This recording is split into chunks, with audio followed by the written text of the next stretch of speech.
Hello, welcome to another episode of What Are You Selling with me, David Green, and with me today to talk about her latest release, which is coming out on the 12th of January, 2022, which by the time you're watching this, it will be 2022.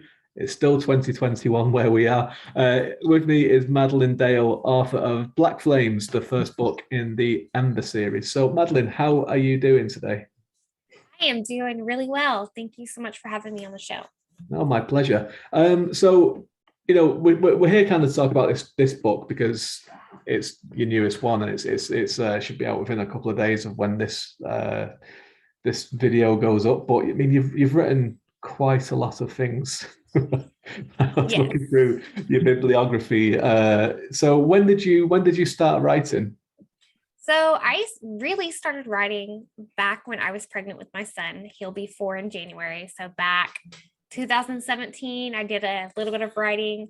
I didn't publish anything until after he was born because I kind of had to work myself up to get the confidence to actually try to publish something. And I went the whole trying to go traditional route first before I did independent publishing, which I discovered that independent publishing is a little bit easier. I mean, you have more control of things, and I don't want to say less stressful because it is more stressful at times, but it's definitely a learning experience. And I published my first book, in 2020, I believe. I remember right? Yeah. And I've just kind of let it take me from there. And I think I have a total of 6. I think Black Flames is going to be my 6th published book with a couple of short stories published as well. So That's great. I mean, it's not even been 2 years, and 6 books in 2 years is pretty good going. So, are you writing all the time? Is that just what you do now? Are you a full-time writer? pretty much, I do work on occasion. I'm a PRN, physical therapy assistant. I spend a lot more time at home, especially since the pandemic and stuff. It's kind of like made things a little bit crazy on our end, but I spend a lot of time with my son. He does go to a daycare though on occasion, just to kind of give me a break, give me more time to write and work on marketing and whatnot. Yeah. The marketing takes up almost as much time as the writing does. Yes, it does. It is, oh my gosh, so much time, kind of gets annoying, but it's one of those necessary things to get your work out there. Yeah. I mean, the dream would be to kind of, get into the bit where it's like you can hire someone to do all that stuff for you. It's like you just do the marketing and I'll do the writing, please. And that would be wonderful. Yes, for real. But it requires money to do that. And I'm kind of on a tight budget as an Yeah. author, Yeah. especially a new author. Yeah. Because I mean, I kind of I've looked into it myself. I'm kind of halfway. I don't self-publish, but I'm not with like one of the big five. I'm with an indie publisher. But like I've kind of looked at it in a lot of different ways, and a lot of people kind of say once you get that 2 or 3 series under your belt, where you've got that kind of thing, that's when you can start making big tracks, I suppose, to kind of make a living out of this. But it's also 2 or 3 series. It's like that's a lot of writing. So, It is, yes. And I do write, I do spend a lot of time writing. So I did NaNoWriMo this year for the first time, and it kind of burned me out just a little bit because I really pushed myself, but I hit that goal. But this month with all the holidays and everything, I haven't really hardly written at all. So yeah. I think we can take December off. I think that's yes, I yeah. agree. Yeah, I Especially think with having kids and like yeah. traveling and getting to travel when you're not sick kind of stuff. Yeah. And depending on how bad, like we've had Omicron has hit us really bad. We actually had COVID a couple weeks ago. So, ugh. Yeah. Not good, not pleasant. It kind of is. We're in the middle of it at the minute, where I am as well, and a few of my family members tested positive on Christmas Day, which was No, wonderful. It was meant for a lot of changing of plans and all this kind of stuff. Everyone's fine, which is great. But that is good. yeah, it was. It's just that's the way you have to be on your toes all the time at the moment. I think that's what the last 2 years have taught me. It's like anything can change at any moment, which is a little bit like writing, I suppose. When you're writing a story, you could, I don't know about you if you're like a, but I'm about to find out if you're like a plotter or a pantser, but I'm kind of halfway in between, and sometimes I'll be like, I'll go down and sit down and go, this is what this is going to work out like, and then by the end of it, I'm like, I didn't expect that at all. Yes, no, I'm the same way. I like to combine the words and say it's like a planter. And yeah, like I kind of roughly outline, and it just kind of, as I start writing the whole story, it kind of takes twists and turns, and my characters take me in other directions. So Yeah. I was watching a live stream with Stephen Erickson a couple of weeks ago. I think it was just before Christmas, and he was and like you kind of look at some of these big writers that do these big series, and you think they must have all this planned out. And he was like, I have some things that I know that I need to do, but other than that, I want to be surprised while I'm writing. And it's like, well, that's probably why his books are also 1,000 pages long each time. yeah, it's hard to get them that long too, because Black Flames is the longest book I've written thus far, and it was when I finished a little over 100,000 words, which I've cut back on it a little bit after the editing and stuff, but whew, yeah. Yeah. So how? I mean, do you hire an editor to do it, or do you edit? Yeah, you do. So my editing process is a little all over the place. I go through and do a lot of editing myself. Then I send it to beta readers and get feedback, bring it back. I go through it again, fix some stuff. Sometimes I'll send it to another round of beta readers, or other times I'll send it straight to the editor. And then I'll get it back and send it to ARC readers. I did not start out doing that. At first, it was specifically like me doing the whole editing process with beta readers, and it was a little crazy, but I find it works a little better having an editor because they catch stuff that I tend to miss, or some of the beta readers miss. So, and really a beta reader, I don't expect them to do all the grammar stuff for me. I have them focus more on like the flow of the story. Do the characters make sense? Like that kind of stuff. Yeah, yeah. I mean, I use beta readers too, and it's interesting like how you said with this current book that you kind of cut back on that post, because I think that's the first two books in my first series I did. I underwrote them at the start, and when it went to the development edit process, I ended up going back in and adding 20,000 words to it. So like at this time, I was like, I'm going to overwrite it because I'd rather just take stuff out than have to go back in and write a load of stuff again. Yes, it's so much easier to do that because I feel like the stories make more sense when you do that. And it just, because you can go through, if you overwrite a scene and you can just easily take stuff out and it still makes sense, versus having to add stuff to it. You're like, oh my gosh, you have to sit and rack your brain, and it's just too much. Yeah, and getting back into that headspace again, like when you've written the book already and you've sent it away for people to read, and all this kind of stuff. You might have moved on to something else, or you started planning something else, and then it's kind of getting back into that. Okay, and it's fine to do that when you're just reviewing things and just adding little bits here and there, but having to go back in and do and a whole and I noticed that my writing style had kind of developed a little bit. So I was reading some of it, and I was like, this feels like it's been written by two different people, so I'm gonna have to rewrite this bit as well and all this. And I was like, oh man, that's why I just start again from scratch, which I did in some bits. So never again was I learned. I was like, overwrite everything. Yes, I'm with you on that 100%. So were you always wanting to be a writer? Was that a dream that you always had, or was it something that you just had an idea one day and it just kept on going? I've kind of always dreamed about being a writer. Now, did I think it was realistic when I was younger? No. And because I've always been a very, very avid reader. And I've I toyed around with it for a long time, just kind of on occasion would jot stuff down, jot ideas down. But I really didn't go for it until after I had a fellow author friend encourage me to try it and just test it out.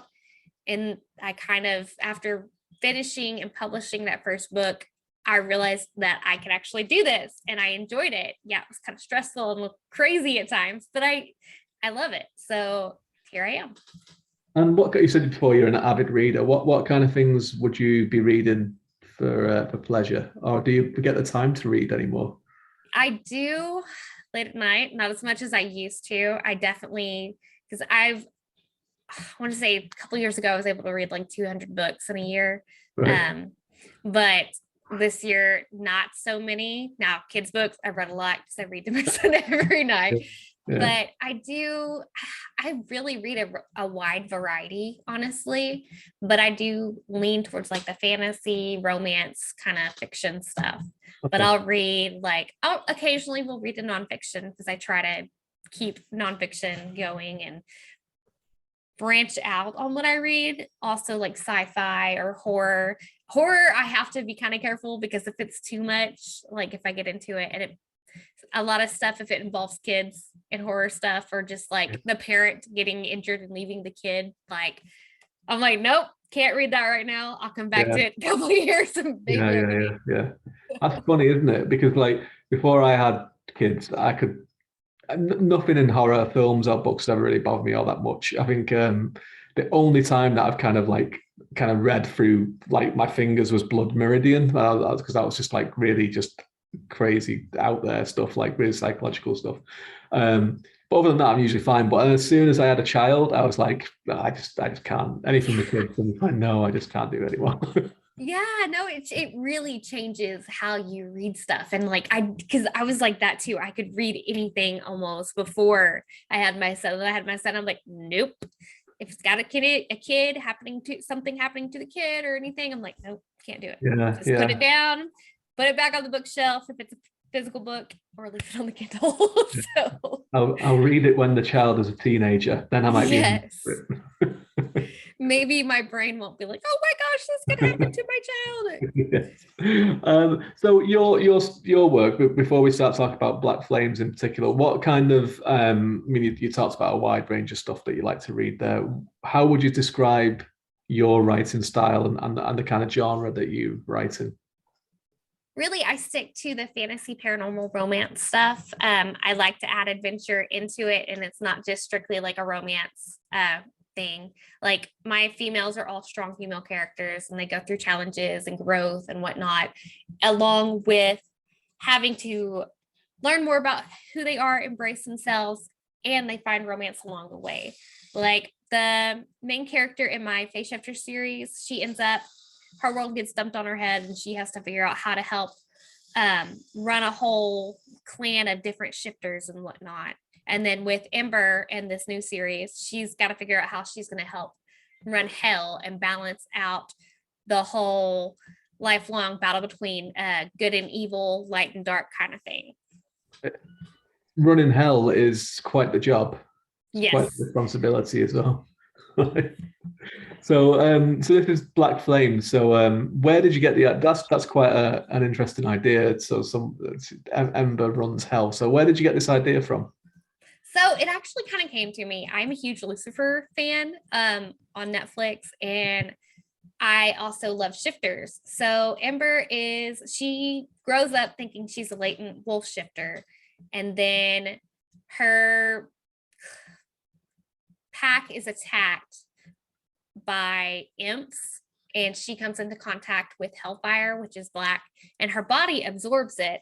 And then things start happening that don't make sense. And her mother comes clean about her one night stand with the devil, Lucifer, who's actually her father. And like she managed to keep Ember hidden from Lucifer. So Lucifer has no idea she exists. But now that her magic is awakening, things are starting to happen. More demons are coming onto their land. And then she's kidnapped and taken to hell. And things just go sideways from there, and she has to find a way to escape the fallen angel who's kidnapped her, as well as save a whole group of other female shifters who have been kidnapped from Earth that they're trying to use to build a hellhound army, because that's what Ember discovers she is a hellhound, not a wolf. Right. And it's all crazy kind of sounding, that she finds her mates in hell rather than on Earth, and it's just back and forth. She finally has to find a way to help save those women and get herself away from there. Okay. And it's a fun adventure. Yeah. And she actually loses her memory, like they take it away for the first part of her stay there, so she has no idea who she is, and it's a lot of fun. It was a lot of fun to write it, and the feedback I've gotten so far, they were surprised with everything that happens with her in hell. I mean, it sounds like quite a mash of different genres in there. On the fantasy, obviously, because obviously there's paranormal, there's the adventure. Sounds like a kind of a strange coming of age kind of thing as well. That's Yeah, it's definitely got a mix. It's hard to fit it in one specific category. And I've noticed that's kind of like all my books, they span like several categories. right, right. Well, I enjoy that. I like mixing different genres, and I think that's one of the it's the tricky to market, I think, sometimes to kind of get it right because people want to kind of pigeonhole stuff. But I also think Yeah. readers like having that blend of things nowadays as well. They don't just want to, I mean, probably the most successful fantasy writer at the moment is probably Brandon Sanderson, and his stuff, you wouldn't just say it's epic fantasy anymore. It's got a whole mix of like other things in there too. So it's the way to go, I think. Yeah, I love reading books like that too, because it's you get those that are just that one little pigeonhole thing, like you mentioned, and sometimes they get kind of boring, and you're like, this is too predictable. Like I like these guys, but I really don't want to finish this book because I know what's gonna happen. And I Yeah. actually read a Christmas book, and I told myself as I opened it, I was like, okay, it was like romantic comedy Christmas novel. And I was like, okay, if she ends up with her best friend and after going like on these different, because it was like the 12 dates of Christmas or Right. something like that. And I was like, if she ends up like with her best friend at the end of this book, I'm gonna throw it across the room. And that's what happened. And I was like, didn't even have anything leading up to it. It was just a friendly banter between the two. And I was like, Yeah. She had to go on 12 different dates to realize that the person she should have been with was there all along. yep, Isn't that so annoying when that happens? it is. And I was just like, I mean, it ended up being a good book, but I was like, gosh, so predictable. So Black Flame. So it's the first of the Ember series. So how many books are you thinking about with this one? So this one is going to be a trilogy, and I actually have my proof copy right here. There we go. See that? The great. And I'm hoping my game plan is to get the entire trilogy out in the next year. Very nice. A lot of writing to do. Yeah. So knock on wood, that's my goal. We're gonna get it. Yeah, that's your goal. That's your goal. 'Cause I was going to ask you what's your goal for 2022, but you've answered me there. So the two more, well, three books really, because what the first one is out in 2022. So that'll be that's good. So how far are you along with the second one? I am about a little over halfway with Oh the yeah. first draft of the second book. I knocked a lot of it out with NaNoWriMo, and I've actually, with the crazy holidays, I've kind of sat down and did a different rough outline of the last part of the book, and I just need to finish typing it out. Because once I get started on it, it's just gonna flow. Like getting my child to let me have a moment of peace and quiet to do that during the day when I'm not completely exhausted is the hard part. Yes, that is the trick. That is the trick, isn't it? Because we're talking before we go on. We have sons the same age, and that is the trick. Because if I can try and get writing done during the day where my brain is actually awake, that's great. But most of the time, it's like 10 o'clock at night or whenever, and I'm like half Yes. asleep, and I'm like, what? Next day, I'll read what I've written, and like, what is this? Yes, for real. I actually like after I got him to bed last night, I got onto my Facebook group and I was like, okay, I'm gonna do live reading. And after that, I was like, I'm gonna type. And it was like 10:30, almost 11. I was just like sitting here staring at the screen. Can't do it. I can't do it. I'm too tired. Yeah. Even like 200 words, it's like you feel every single letter being driven into your heart. Yes. You're like, oh gosh, this is so bad, but it's getting there. It's progress. Yeah, that's right. Anything to move that little counter down just a little bit is like, yep, there we go, we've knocked it off. So, where can everyone find you on the internet so that people know, if they pick up Black Flames on the 12th of January and your other work, where's the best place? You just mentioned your Facebook group. I do. I have a Facebook, which the links to everything, the easiest way to find all of my social media, all of my books is to check out my website. It is www.thechaptergoddess.com. It has all my books listed with all the links to the various sites because I have started publishing widely. And I also have a swag shop and a blog and everything on there as well. But it's got links to my Twitter, Instagram, LinkedIn, TikTok, Facebook, Pinterest. I'm trying to think what else I've got on there, and my YouTube stuff. So I'm literally all over the place, but yeah, you guys can check me out on all those places. Perfect. And the all the links will be below in the show notes. So anyone who's listening and watching, just check those out, click them on, and check out Madelynn's books, especially Black Flame. The whole trilogy is going to be out 2022. She said it's going to happen. Yes, it is. And pre-orders are 99 cents for ebooks right now. So there we go. Bargain.